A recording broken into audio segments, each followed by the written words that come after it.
सभी को साहेबंदी, चल हंस सतलोक हमारे, इसका दूसरा भाग।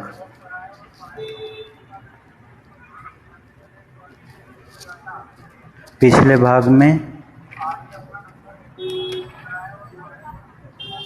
हमारे आंतरिक आकाश की बात हो रही थी। वह बाहर दिखाई देने वाला आकाश नहीं बल्कि हमारे भीतर जो गगन है उसे कहा गया है।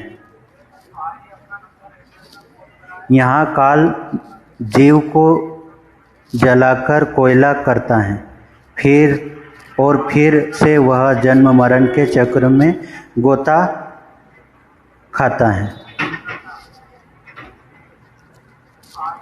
आगे कहा है, नाम प्रताप शरण सद्गुरु की, जिनका हुआ उबारा हो, अमी अंक बीरा जो पावे, सो जीव जम से न्यारा हो। सतगुरु कबीर साहब कहते हैं कि जो जीव इस कालचक्र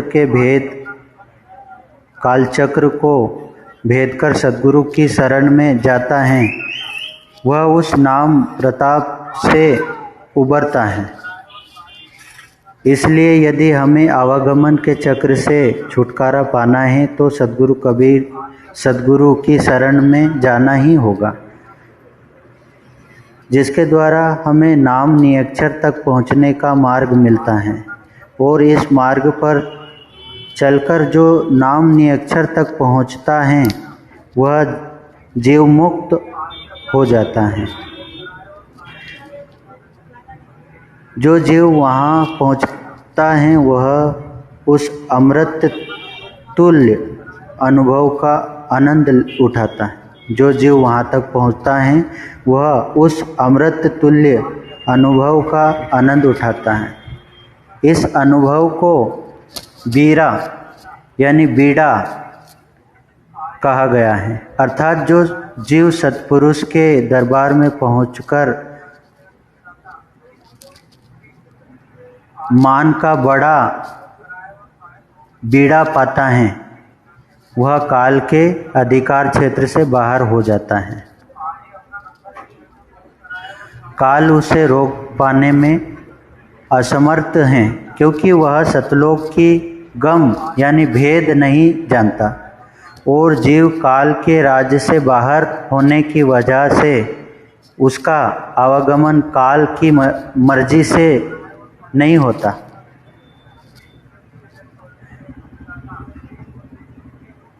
और जीव काल के राज्य से बाहर होने की वजह से उसका आवागमन काल की मर्जी से नहीं होता।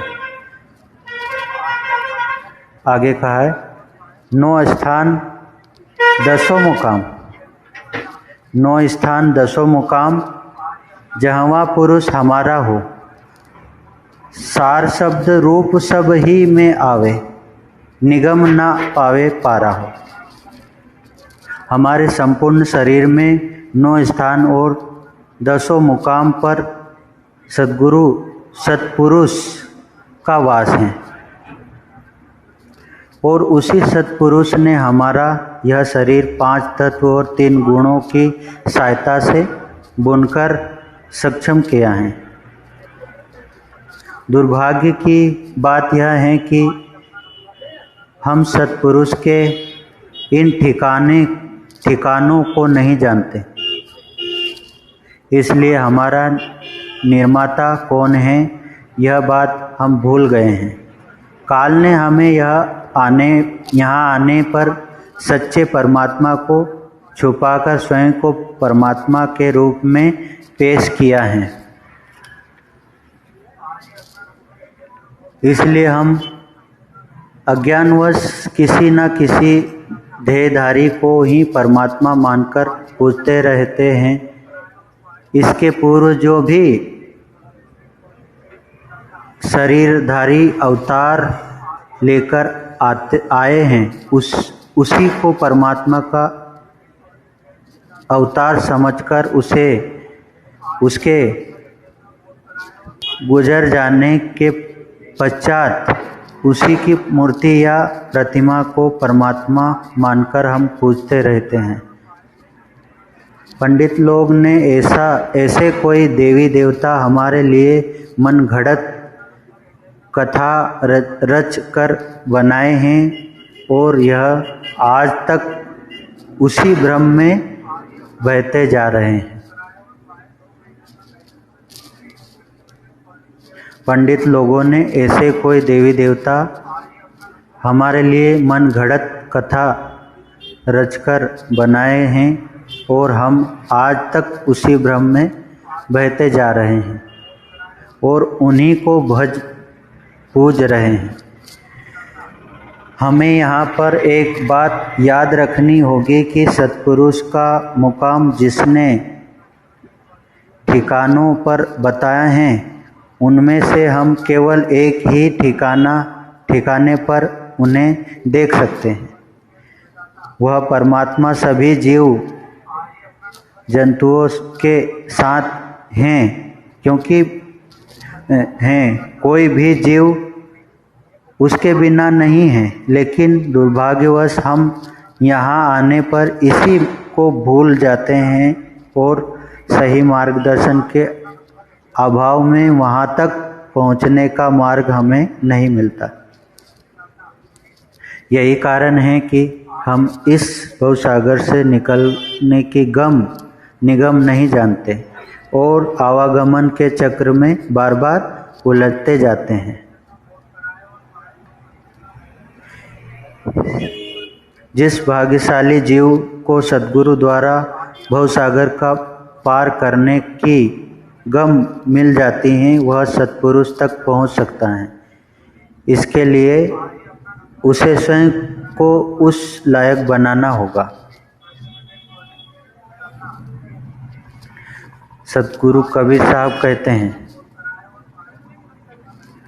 उनकी शोभा कह लग कहिए अनंत भाग उजियारा। उनकी शोभा कह लग कहिए अनंत बान उजियारा हो। कोटि चंद्र सूर्य तारांगण एक रोम उजियारा। उस देश की शोभा का वर्णन हम यहाँ के शब्दों द्वारा नहीं कर सकते, क्योंकि यदि ऐसा किया गया तो यह वर्णन 52 अक्षर द्वारा ही होगा, जिसके द्वारा उस देश का वर्णन नहीं किया जा सकता। लेकिन यह स्वयं का अनुभव होने से हम खुद ही इस बात को जान सकते हैं। साधकों को समझने के लिए कुछ न कुछ वर्णन तो करना ही होगा। इसलिए सद्गुरु कबीर साहब कहते हैं कि उस देश में तो अनंत सूर्य का प्रकाश है, वहाँ इतनी चकाचौंध हैं और वहाँ उनकी शोभा कहिए अनंत भान उजियारा हो। कोटि चंद्र सूर्य तारांगण एक रोम उजियारा हो। उस देश की शोभा का वर्णन हम यहाँ के शब्दों द्वारा नहीं कर सकते, क्योंकि यदि ऐसा किया गया तो यह वर्णन 52 अक्षर द्वारा ही होगा,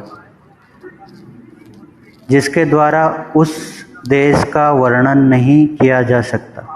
लेकिन यह स्वयं का अनुभव होने से हम खुद ही इस बात को जान सकते हैं। साधकों को समझने के लिए कुछ न कुछ वर्णन तो करना ही होगा। इसलिए सद्गुरु कबीर साहब कहते हैं कि उस देश में तो अनंत सूर्य का प्रकाश है, वहाँ इतनी चकाचौंध है और वह देश इतना देवत्वमान है कि उसके सामने हमारे यहाँ की रोशनी किसी भी काम की नहीं है। इसलिए वे कहते हैं कि उस सत्पुरुष का एक रोम कोटि चंद्र